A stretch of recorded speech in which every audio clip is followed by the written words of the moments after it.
In April 2023, an event took place that changed Nikola Jokic's career completely. An event that, to some extent, has determined his short and medium-term future.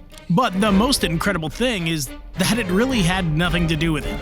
The thing is, in April of 2023, the Players Union and NBA management signed what would be the new CBA contract until 2029. A contract which, since its entry in July 2023, has turned the league upside down. And that, without any doubt, has affected some teams more than others. Nikola Jokic is already an all-time great, something that's been demonstrated during the last few seasons and especially during these first months of this regular season. But the question is Denver being an all-time great organization at the height of Joker's career? The Serbian's already 29 years old, and at this age, he should be entering his prime in which he's become the best player in the world. But at the same time, the Denver Nuggets aren't performing as they should. It's not even about chemistry, game dynamics, or coaching. It's a problem that seems to lie more in the construction of the roster itself. Fans are clamoring for moves to a front office that should be considered a buyer the closer we get to the deadline. But will this even be enough? Well, let's talk about it. It's hard to put the Joker's incredible season into perspective. In fact, we may be talking about yet another one of the best statistical seasons in history. The man is once again putting the entire team on his back, with absurd averages of 31 points, 13 rebounds, and nearly 10 assists per game on 56% shooting from the field, and a league-best 50% from three-point range. However, given all that, he's still only leading the Nuggets to a record of barely above 500. While not spectacular, this pace of a 46-win season should be enough to secure a good position for the playoffs, right? Well, not anymore. Not in this wild, wild west. Denver's above the play-in spots by a miracle. In fact, by the time you watch this video, this situation may have changed. The enormous competition that exists in the conference has caused any team that wants to secure a playoff spot without going through the play-in to accumulate at least 50 regular season wins. And is this Nuggets roster capable of that? Not even the current pace, with the best version we've seen of Nikola Jokic is serving to achieve that goal. So what makes you think that this is going to change during the regular season? The 2024 playoffs were already a warning. The Nuggets suffered a premature elimination to the young Minnesota Timberwolves in the second round, all because of the degradation of a roster that's worsened every year since the one that was able to conquer the NBA in 2023.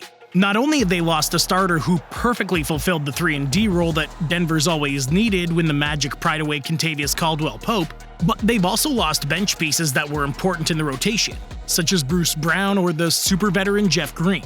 The replacement for these players hasn't been a big-name free agent, nor has it been a lottery pick capable of providing immediate impact to a team in need of depth.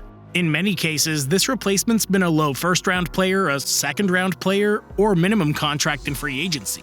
Players who may be more suited to contribute to a low-ranked team in the league, but certainly not on a title contender. And the real problem is that the situation hasn't improved. In fact, you could say it's gotten worse. But why? What's the cause of Denver's woes? Why can't they offer the kind of money that other contenders are offering? Why did they seem to have trouble attracting names to a city that managed to become champions less than 2 years ago? The answer, or rather the responsibility, lies with management, because the salary construction of the rosters caused the economic situation to be in serious trouble. The Nuggets have struggled to commit $182 million in salary for this season, but next season they have $199 million committed. If we look at the payroll for the 2026-2027 season, this figure increases to $202 million. So, in the short term, they have no maneuverability. The lack of impactful free agent moves that the Nuggets have been doing for the past 2 summers will be repeated at least for the next 2 summers. Jamal Murray's making $36 million this season, or in other words, 25% of the salary cap. And while it's always been clear that he's a playoff performer who's never impressed during regular seasons, this contribution wasn't even seen in his disastrous series against the Wolves. Is he a player worth the contract he earns?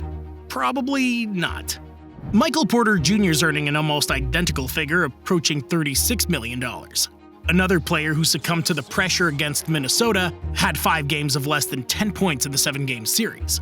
Although he's always been a reliable shooter, his one-dimensionality in the modern NBA makes this contract also perhaps too high for a player of his profile. Aaron Gordon's, however, could be considered a contract with some value, A salary of $23 million per year seems appropriate for an above-league average starter. However, the extension he signed will give him an annual raise of more than $10 million heading into the 2026-2027 season. And with this increase, it appears that this contract is no longer favorable for the franchise, especially once his athleticism starts diminishing. These three players totaled more than $80 million per year in salary. But the problem is that none of them have taken the next step to help Jokic consistently. None of them are proving to lower the load of the Serbian center who's doing everything he can to save the situation. And this is only going to get worse when Christian Braun, one of the pillars of Mike Malone's current systems, finishes his contract in the summer of 2026. So what does all this mean?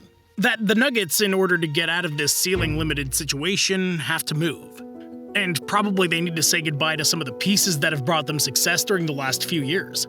If they decide not to make trades, the dynamic won't change. The economic situation won't improve, and it's clear that the results on the court won't either unless the rest of the players step up to the responsibility. The fans, aware of this problem, have been asking the management for a solution for a long time now.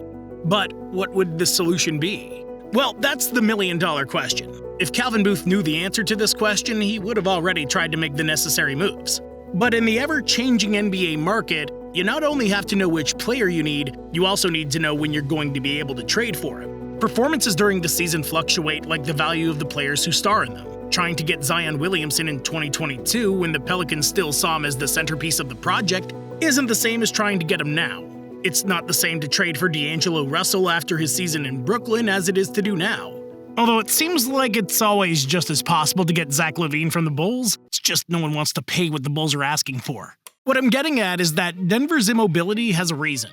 Because in addition to finding the right player at the right time, they have to send a package of assets that will convince the team they're trading with. But what are the pieces that they really have? What assets or players with friendly contracts can balance the scales to get a player that'll allow them to make the leap to the next level? And the answers to this question, sorry Nuggets fans, are painful. The Nuggets have traded away everything. They no longer have draft capital, they don't have their own first-rounders from all the odd-numbered years. Due to the infamous step-in rule, they're forced to keep their own first-rounders in the even-numbered years. So the real value Denver can offer in a trade are their own players. Logically, there aren't too many teams interested in the contracts of Jamal Murray or Michael Porter Jr. Yeah, they're good players that would be starters on almost every team, but at the same time, they're not players that fully justify their nearly maximum salary. The case of Aaron Gordon is different, because his contract in the next 2 seasons could be below his value as a player. But if the Nuggets want to get good return, they're going to have to bring their young players to the table. Julian Strawther or Peyton Watson could be pieces that convince some GMs, however, both have some serious weaknesses. While Strawther's sharpshooting skills are completely necessary for the Nuggets, his effectiveness on the defensive end is coming into question. Just the opposite's true for Peyton Watson, who, while having a respectable offensive season, his skill set's mostly on defense. So honestly, the most valuable piece on the team is the one we're all suspecting, Christian Braun. In what's being his breakout season, the guard's become one of the most valued young players in the NBA. So his great market value could contribute to the arrival of another star. But is it worth trading a 23-year-old kid who's improved in each of his seasons in the league? This is the harsh reality. This is the complicated situation the Nuggets find themselves in. In an increasingly competitive conference, new contenders are emerging every year. Last year it was the Thunder and the Timberwolves, this year it appears to be the Rockets. Next year it'll probably be the Spurs. And while all these teams are progressing, Denver seems to have stagnated.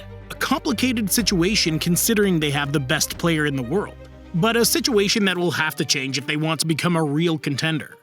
However, the Nuggets fans should be happy to have one of the most loyal superstars in the NBA, right?